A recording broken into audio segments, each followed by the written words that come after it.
Hey everybody. So the last couple days have been really fascinating for me, and it was interesting because I was trying to philosophize where I was, and my brother made a comment to me about, man, you're not, like, you feel like you're off, like something's off.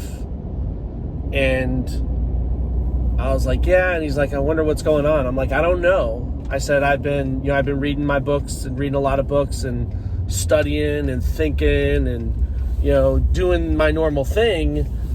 And a couple days ago, I came out of it and I got clear, and I was able to get back to, I study Euclidean geometry. Just, there's a reason. It has to do with the construction of our brain and how it works as far as reading, writing, and arithmetic, from some paperwork that I read through from Benjamin Franklin. So, but I realized when I came out of it, or when I kind of, like, things got clearer, things got easier, even studying geometry got easier again, I realized that I had a new concept, or some new concepts. And I started to think of, because I consider our brain more like a computer, right? So whatever, or an iPhone, think of an iPhone. So your brain basically is an iPhone, and no iPhone's exactly the same anywhere in the world, because each individual user programs that iPhone the way they want it and the way they use it. So none of them are the same, but it's the same iPhone. So while the species is the same, each one carries its own uniqueness. Well, when I say that, that's kind of how mankind is. We're all the same, but each one of us has some uniqueness about us. And that's called individuality. Where our challenges seem to come from is the fact that when someone is an individual and a system is designed to create robotic drones, the one will get punished by the many. So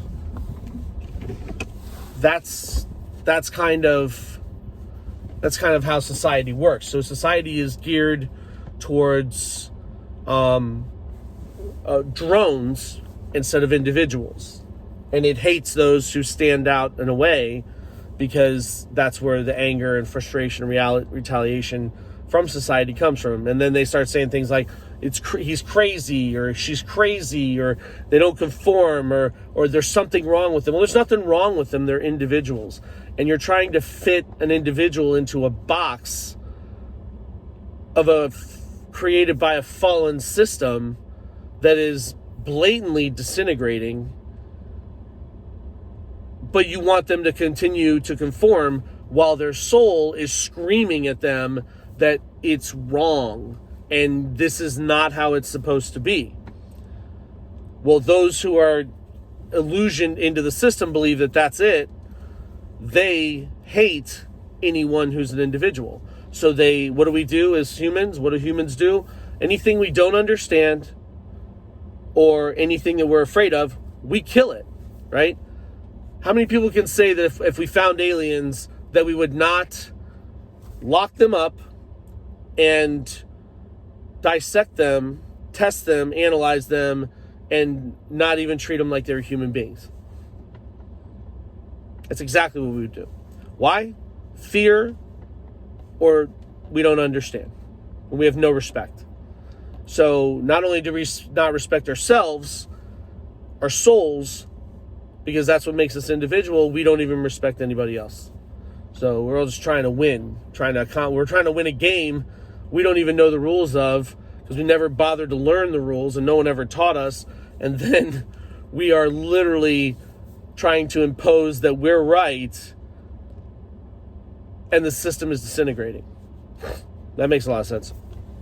So as I was just reading a book by Plato, I realized it said the same thing. It said, one of the books said, what is the one thing that must be in all societies? And Socrates says, justice and holiness and virtue. If we had a society that was built on justice, holiness, and virtue, which holiness is truth, godly, right? Fact, then we would probably have a society that people wouldn't be so angry and fearful. Something to think about. God bless you guys.